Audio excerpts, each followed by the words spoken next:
Hey everyone, my name is David Dunbar, or the Theme Park Evangelist. So, for this evening's discussion, as promised, I would be vlogging between 5 and 7 o'clock today. This may be the last at home vlog I need to do for a little while. Tomorrow, my brother is off. I don't know if he's going off to my parents' house tomorrow afternoon, which would predetermine whether or not I would get to do any vlogs or not. Now, my quarantine technically does not end until Monday morning. However, though, my mom is being nice and letting me kind of end a little early tomorrow evening, which is exciting. So, I am very much so looking forward to that. It makes sense since, it's like the night before my quarantine officially ends. So, tomorrow evening, I'm actually going to go and watch Space Jam: A New Legacy. I've been really, really wanting to see this, so kind of looking forward to seeing how bad or good it actually is. But for this evening's theme park discussion, I actually thought about this just a minute ago. I would like to talk to you guys about how you can book and guarantee your favorite Walt Disney World sit-down restaurant for your next Central Florida vacation. And, the obvious answer is you want to make sure you book it as early as you possibly can. Now, right now, I believe the maximum amount of time you're allowed to book a Walt Disney World sit-down restaurant, like on the Disney Dining, is exactly 2 months in advance. I believe at one point it was 6 months in advance.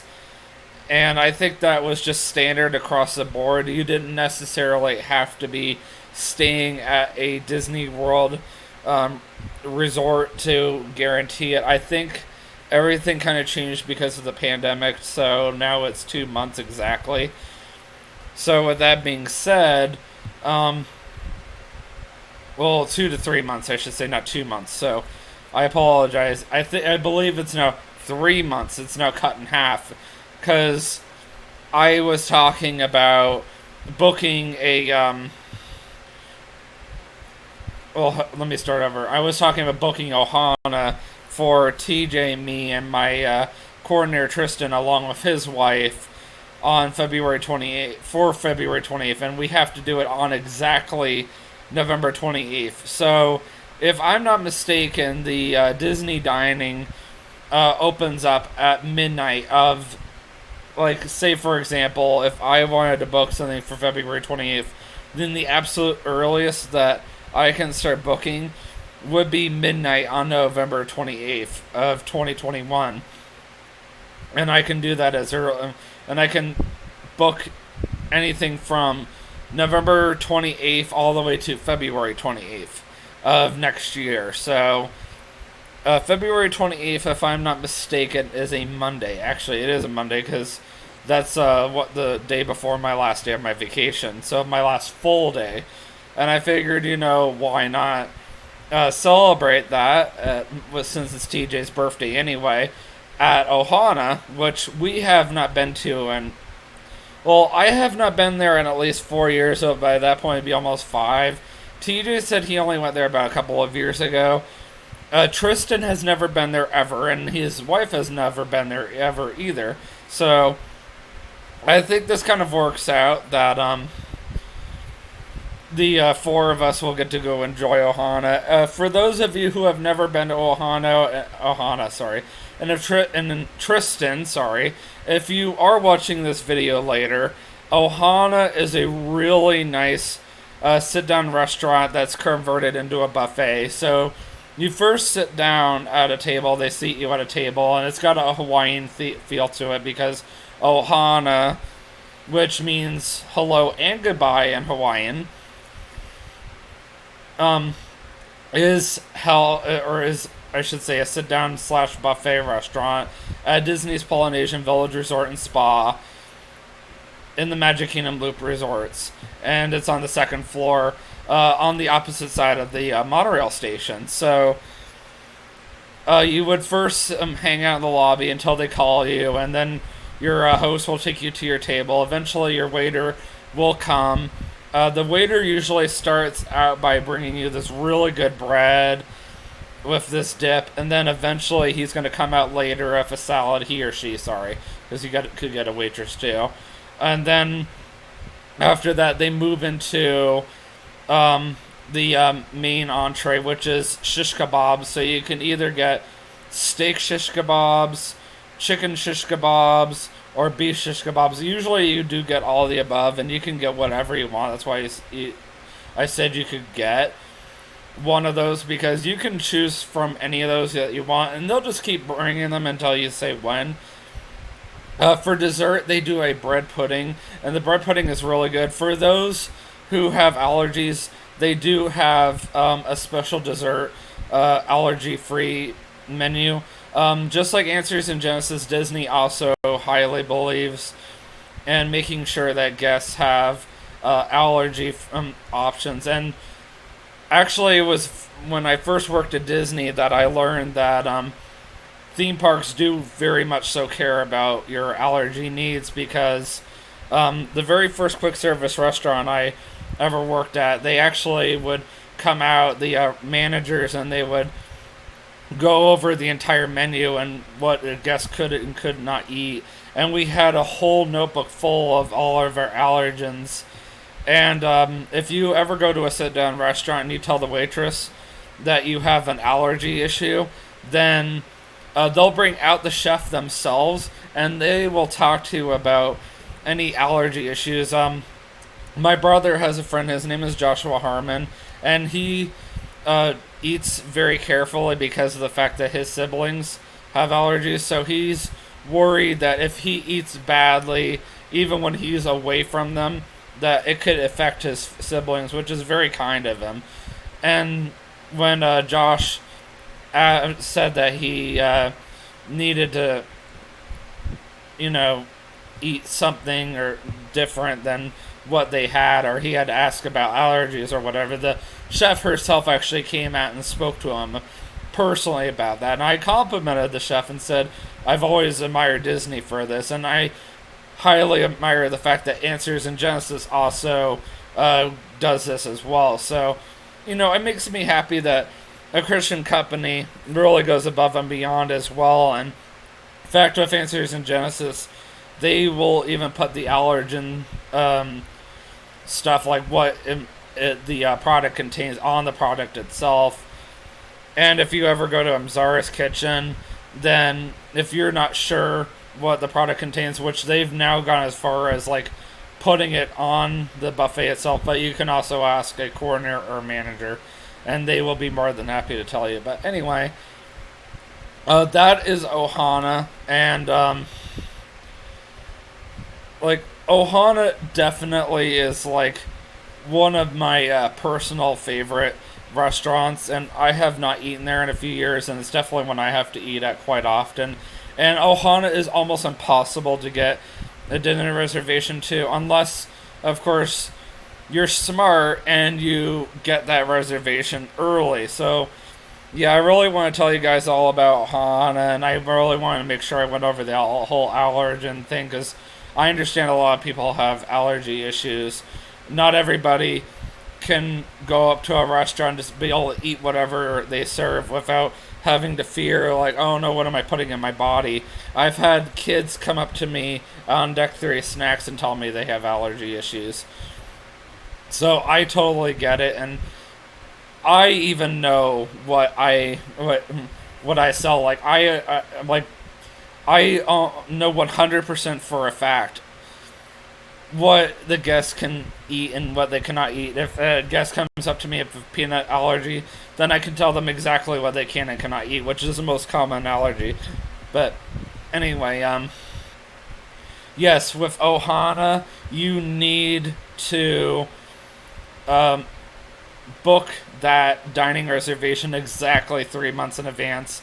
I think the most you can book it in advance is like a day or two after, but I would do it on that 3 month mark as soon as it becomes available. Like, if I'm awake around midnight on November 20th, I'm going to book that dining reservation for Ohana for February 28th as soon as it becomes available, because I want to guarantee that we're going to have it. And I'll tell you this right now. Let's say, for example, you get about halfway to your date and something comes up to the point where you can't keep that specific time. You still can do the restaurant, but you can't do that specific time. Well, I hate to say it, but more than likely you're going to be stuck with that, because the best that they're going to be able to tell you is they might be able to get you on standby, and that's about it. And that's not a guarantee, by the way. Usually they will say that we're going to at least try to get you on standby, but we can't guarantee that you're going to be able to enjoy your meal, during that specific time. So, or it's just, should I say, that day. You're more than welcome to keep the dining reservation. We completely understand if you can't. I mean, that's the best that they can tell you. And then, if you definitely 100% cannot keep that time, which, if I were you, I would look at all of your possible times and think to yourself, what am I going to be doing around that time? Like, you obviously want to go as late as possible. Most Disney restaurants are pretty good about having a 15-minute window. Like if you are 15 minutes late, that's probably the most that they'll be willing to let you be late. I have heard that if you call up the restaurant directly in advance and let them know you're going to be a little behind, if you give them a really good reason why you're running behind, then they might be okay with it. Like, if you Google search the restaurant you have dining reservations for, they might be able to accommodate you. They might be able to accommodate you up to an hour or two late, which is another reason why standby may not always necessarily work. If you can get that dining reservation, you're better off. Restaurants that are almost impossible to get a dining reservation for unless you book it way in advance, Be Our Guest for dinner, you have to do as soon as you can, because it's the only meal of the day, if I'm not mistaken, that you can get the full experience. You can eat the gray stuff. You can sit down in the restaurant and enjoy seeing the legit actual animation cells from the film while you're eating. And you can also have the actual staff bring you food and drinks. It's not like during lunchtime when it's only quick service, which I've heard the sit-down restaurant experience is far better. Other restaurants that are almost impossible to get a sit-down reservation to would be, found my phone, that's definitely a little harder for sure. I'm trying to go by the top of my head. I would definitely say Sci-Fi Dine-In Theater for sure is one of those you have to do as early in advance as you possibly can. I know that for a fact because there's been a couple of times when I really wanted to eat at Sci-Fi Dine-In Theater. I was really surprised. I had some friends from Pennsylvania come and visit. Their names are the Dobbin Specs, that's as much as I'm going to tell you. And we had no intention of all eating dinner together that evening. The original plan for me was I was supposed to go meet somebody, and she had to cancel out, which I thought was really interesting. I literally was about to leave them at Magic Kingdom, and they said I didn't have to. I could stay with them if I wanted to. They were about to go off and do something. They didn't even know what they were going to do yet. And literally this person messaged me and was like, hey, plans changed. I got a flat tire or something. I don't remember exactly what happened. And I totally understood. I don't think I ever saw her. I think I was just about to go meet her, and it never happened. It was almost like it was God's plan for her not to meet me. So I said to my friends, well, good news, I can stay with you guys. I called them up. I had already walked away at that point. And they were really happy, and they let me know where they were. And We ended up going over to Hollywood Studios together, and the other crazy part is I was able to make last minute dinner reservations for Sci-Fi Dining Theater. That never, ever happens. Because I don't even think they had dining reservations available, like, at all. And I turned around and I got them dining reservations. And I even asked them, hey, are you guys cool with Sci-Fi Dining Theater? And they were like, yes. And I'm like, well, I guess that's where we're going. And I was all prepared to pay for my own meal. And then they turned around and paid for my meal. I was like, what? And I think they did for two reasons. Number one was I got them the dining reservation in the first place, which they thought was a pretty big deal. But the other one was the fact that I was their friend and they just wanted to treat me, which I had the money. I could have paid for it, but still. But, like, that's just one of those scenarios that you just never know. And speaking of which, it does not hurt to refresh your Disney dining constantly. You'd be surprised how many times I've refreshed my Disney dining and stuff like that happens where that last minute reservation just shows up out of nowhere and you're like, where did that come from? I mean, people are constantly canceling their dining reservations all of the time. And these are people that literally might be months away from their trip. These are people that might be there that day. These are people that might be leaving the night before. You never know. I mean, people are just constantly canceling their dining reservations, and you might be that lucky person that just happens to be in the park that day, and that dining reservation you really, really wanted just happened to become available. Take it. I mean, it's free anyway. And it's that person's loss. They didn't want it, so, I mean, it is what it is. So, yeah, I mean, it could benefit anybody. And back when Disney was doing the whole free Fast Pass system, that happened all the time, too. Of course, I can't really talk about the Fast Passes right now and how they could benefit you. And also, like, how you can make the most of your Disney trip, even if you don't have Fast Passes booked, because A, for one thing, Fast Passes are at this time non-existent, and B, when Fast Passes do return, Disney is talking about making people pay for it, just like Universal is making guests pay for the Express Plus Pass, and Busch Gardens and SeaWorld are making people pay for their Fast Pass system, whatever it's called again. Kings Island does Fastlane, I know that for a fact. So Disney just wants to follow the rest of the crowd. I think is really stupid, but you know. So we learned a couple of things so far. We learned that you need to book your dining reservation as early as possible for the decent ones. Also, we learned that if you refresh your Disney dining constantly, especially on the day that you are planning this whole trip, like say for example you are at Disney that day and let's say you couldn't get anything because you either forgot to book it in advance or the best you could get was something you didn't really want, you could either try changing it or you could try canceling and looking for something completely different. Just make sure you always cancel within 24 hours or more than 24 hours. That is something I could also tell you guys for a third thing.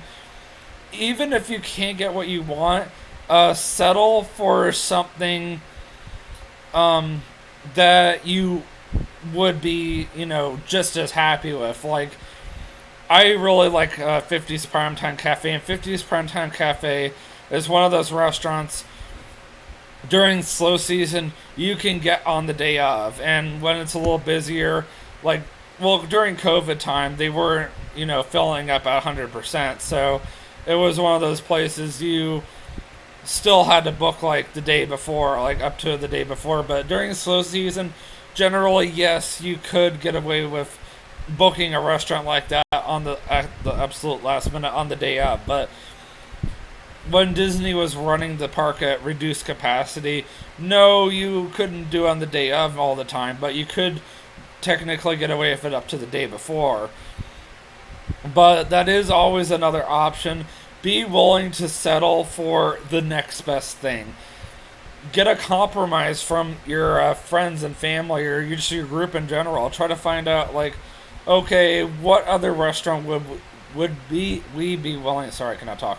Would we be willing to eat at versus what we really wanted to eat at? And don't be shy about looking through the Disney dining reservation the day you go, even if you do have a restaurant that you were willing to settle for. Be willing to try changing it. Usually, the Disney dining reservation will look for anything that's available at any of the parks, any of the resorts, and it will look for you throughout that entire day. And you can substitute what you already have for something else. You don't have to cancel, which means you don't have to worry about that fee. It just means that you no longer have to go to that restaurant that you already had a reservation for. It means that whatever you find that happens to work for you, like I've done this before where I had a dining reservation for something else, and then I was able to find something else better, and it might be a couple of hours earlier, it might be an hour earlier. Like, I'm very sure that I've done this a couple of times when already, and I know for a fact that the day that TJ and I did the whole Crystal Palace thing, I think that I changed the dining reservation just a couple of times, and I finally found a dining reservation time that worked best, because originally I think I had it really late in the day, but I was able to change it at the absolute last minute to something early enough that all of us could work with.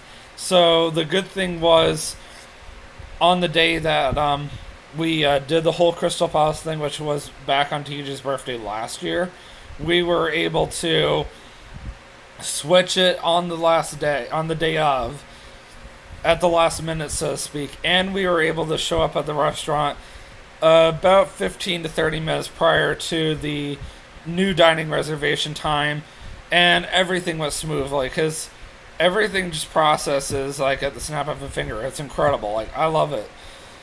And that's something else that you can think about. Like, sometimes it does not hurt to go on the Disney dining reservation. See if you can find something earlier in the day or something a little later in the day. Sometimes that works out. Sometimes you can, or you're able to find that restaurant you actually wanted to eat at, and it's at a time that works best for all of you, and you're able to switch it to that, and there's absolutely no consequences whatsoever. So those are all of the suggestions and advice that I can give you on planning for your next Disney dining reservation.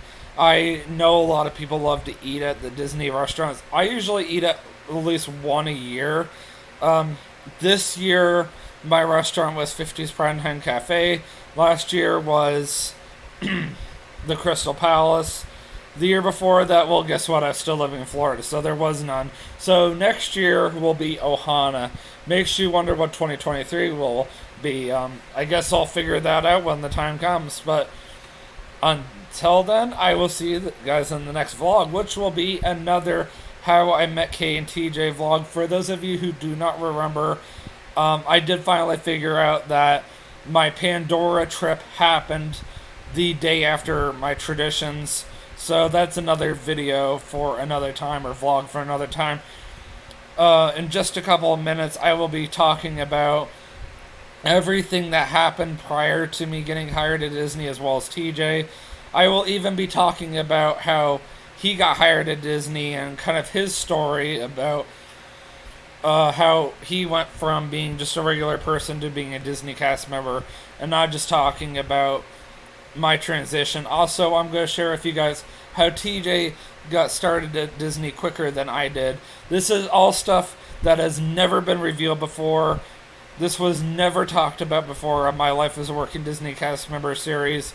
So you do not want to miss this if you happen to stick around all the way to the end and deal with my or me rambling on for 25 minutes straight. Anyway, I will see you guys in the next vlog, and always remember, you can do all things through Christ who strengthens you. Have a great night, peace out, or evening.